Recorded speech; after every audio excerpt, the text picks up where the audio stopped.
What is up, J Squad? And today I have a very big video coming at you. I wanted to make a video that I could make, as I said, a big video, but not have to make it 15 hours long. I think this is the perfect video.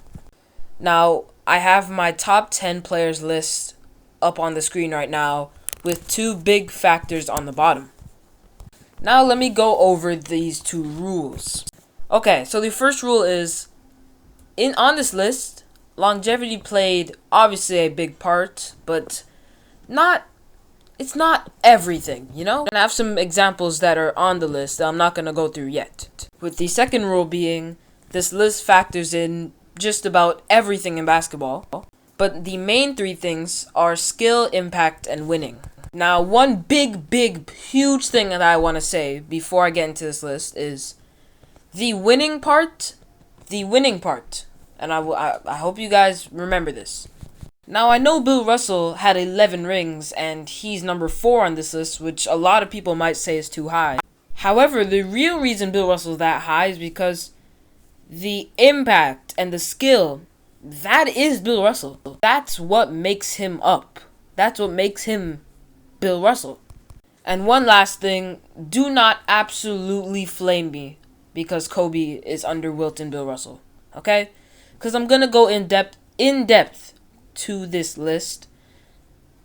But I just want to say, this is my opinion, okay? This list is fully my opinion. I literally did not look up anything while making this list. I just used everything I known. I didn't want to spend too long making this list because I knew, I already know a lot. I don't want to, as I said, I don't want to spend that long on it.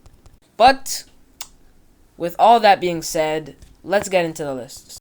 A huge reason why Akeem is on this list is because he is one of the most skilled players of all time, first of all, and one of the most impactful.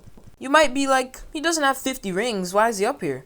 For those people, I just want to tell you, 2 rings while being by far the best player is better than, say, 5 rings with 3 All-Stars on your team.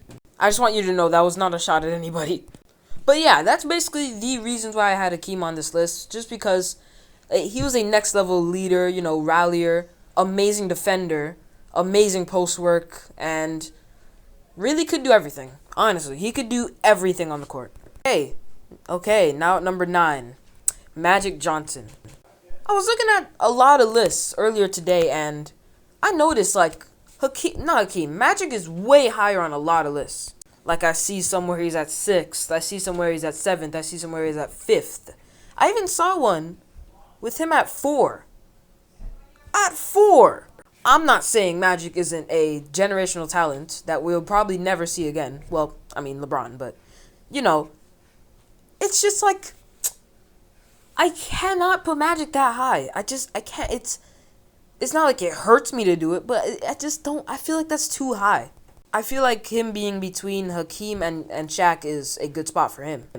Now, as I said, the 3 main things that I use for this list is skill, impact, and winning. I don't even gotta explain why he's on this list, just because I said that. And, skill, that is Magic. Impact, that is Magic. And winning, I don't gotta explain why that's Magic. Y'all know it is. Okay, and now at number 8, Shaquille O'Neal. Okay, so obviously the main reason why I have Shaq here is because of his next level dominance. He had all the skill in the world, big impact, and that winning part, he was on one of the only teams to ever three-peat, so, that makes sense. I'm going to try to get through these quicker, so now I'm going to move on to number 7, Tim Duncan. And now the reason why I had Tim Duncan over Shaq. And I just purely think that while Tim did have a lot of help, I do feel like Shaq had more. Tim had no teammate, not really anywhere close to Kobe, or not really anywhere close to that young D Wade, But he still dominated the 2000s with his winning. For those who somehow don't know, he never missed the playoffs one time. And for the reason that, as I said, longevity plays a big part, but it's not everything. But for Tim Duncan, it's a lot. It is a lot. How do you play 2 decades of NBA basketball, never missed the playoffs, first of all, and win 5 rings. And people don't talk about this. He almost went undefeated if it wasn't for one big shot by, obviously, Ray Allen. And just like that, I'm just going to move on to Kobe now because I don't have to explain why Tim Duncan is this high on this list. I don't have to, dude. Okay, now time to move on to the Mamba. I was close, and call me crazy. Just do it. But I was a little bit close to putting Tim and Kobe as like a tie, or even putting Tim a step ahead of Kobe. Now, Kobe's my favorite player of all time. I love Kobe. And as you guys can see, I'm not using bias in this list because Kobe would be number 4 if I was using bias. I have him up here for all the same reasons as Tim. He's over Shaq because, first off, he has more rings, more skill. I don't know about the impact. The impact, they both have a lot of impact, but I still think Shaq has a little bit more. At his peak, of course. But about the all the same reasons as Shaq part, other than Shaq himself, what teammate was even close to prime Shaq? For Kobe, obviously. You can't say old Karl Malone was close to prime Wade, not even close. You played with the old Gary Payton, not even close. Pau Gasol, not even close. Ron Artest, not even close. So, other than Shaq, it's not close to prime Wade at all. And one thing that I want to say about Kobe and Tim, comparing them, is Tim does have the edge on longevity. I'll give him that, because Kobe was not really injury prone, but he was an injury riddled player, towards the end of his career. But Kobe has the edge in skill for sure. Impact, I would still say Kobe because people overrate Kobe's Kobe's help. People overrate his teams. Obviously, prime Shaq was one of the best primes ever, but outside of prime Shaq, Rick Fox and all those other sharpshooters that were on that team, very impactful, obviously. But y'all act like they were all-stars.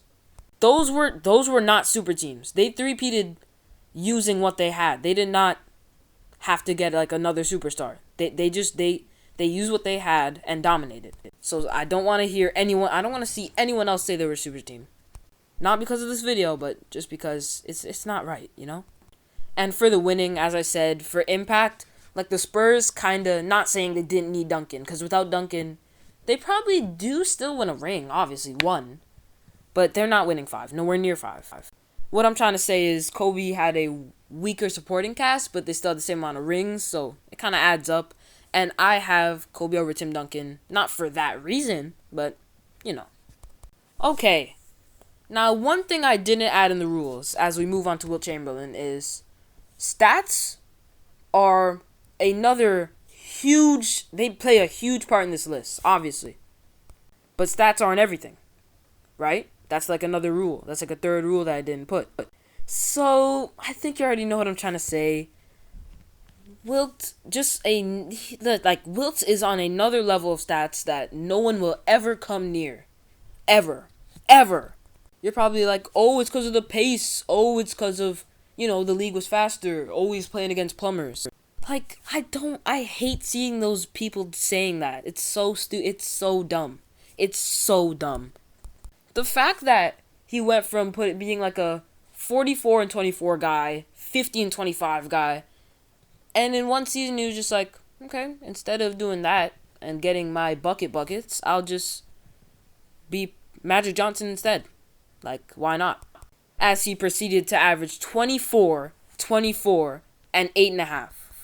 And no matter how long you sit down and try to convince me that anyone will come near those stats, I will call you delusional every step of the way. No one will ever even put up, well, someone probably will, but there is a low chance that anyone will even put up 24 rebounds per game.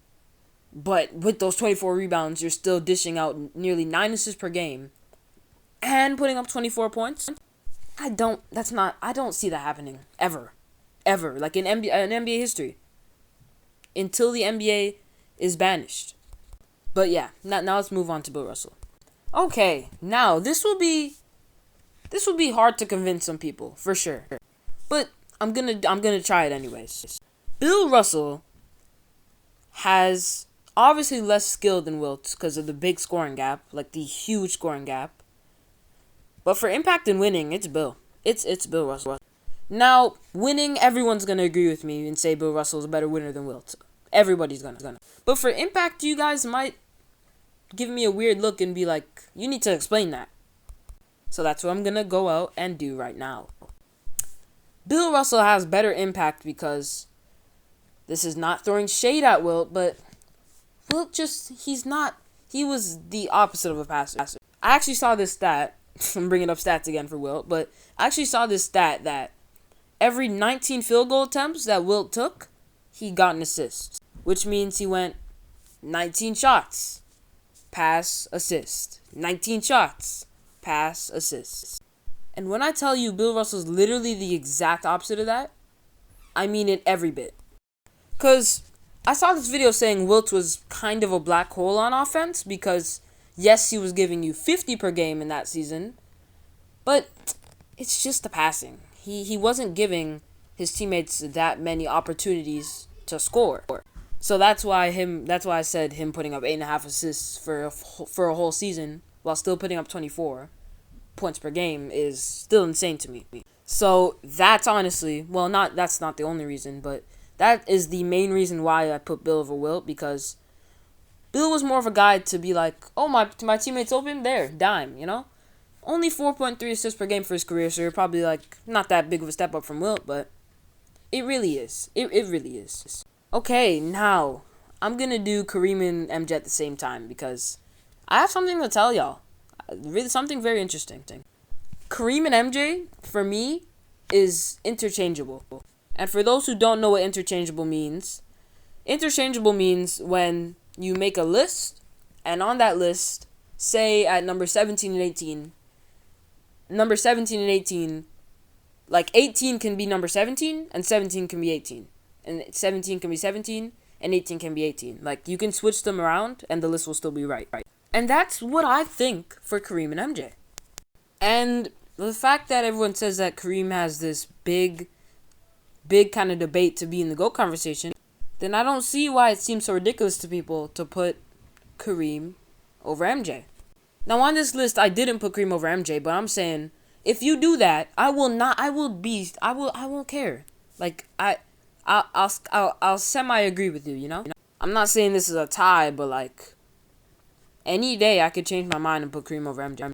Because, remember, this is a guy that at his peak, if he put up 30 and 20 and 5 assists with 4 blocks, then it wouldn't be a surprise. Now, at MJ's peak, if he wanted to play point guard, then he probably could have averaged a triple-double. I understand that. Because he came very close to it in, I think, 1989 when he averaged 32, 8, and 8. So if he wanted to switch positions and play point guard, then he probably could have got averaged triple-double for a season. And if he did that, then it's not even close to him over Kareem. You're probably like, okay, chill now. But think about it. That puts MJ in the same conversation for triple-doubles as Russ and Oscar. Like, I would say personally that's him by far over Kareem if that happens. But yeah, you know, that's just my opinion. Like, y'all might think I'm wrong, but obviously in my mind I'm right.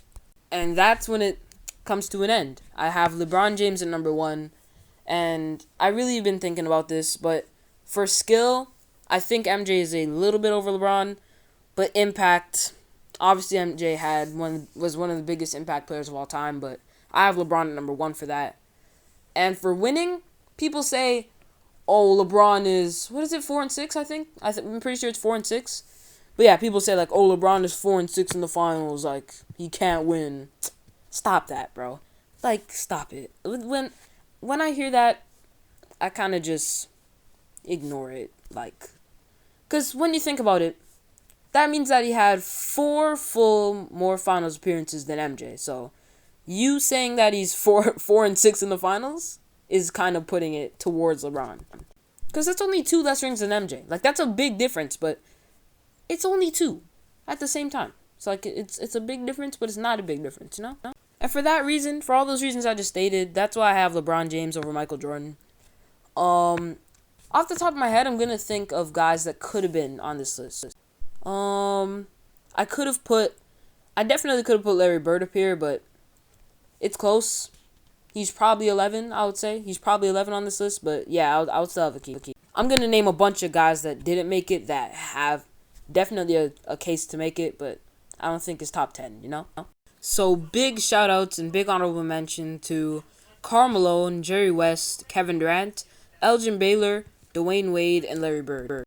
Oh, and something that y'all probably don't know. You know how I made that video about saying Moses Malone is the most underrated player of all time? I now have that as Elgin Baylor because his stats in his prime were next level. Okay, well, that was the video, and peace.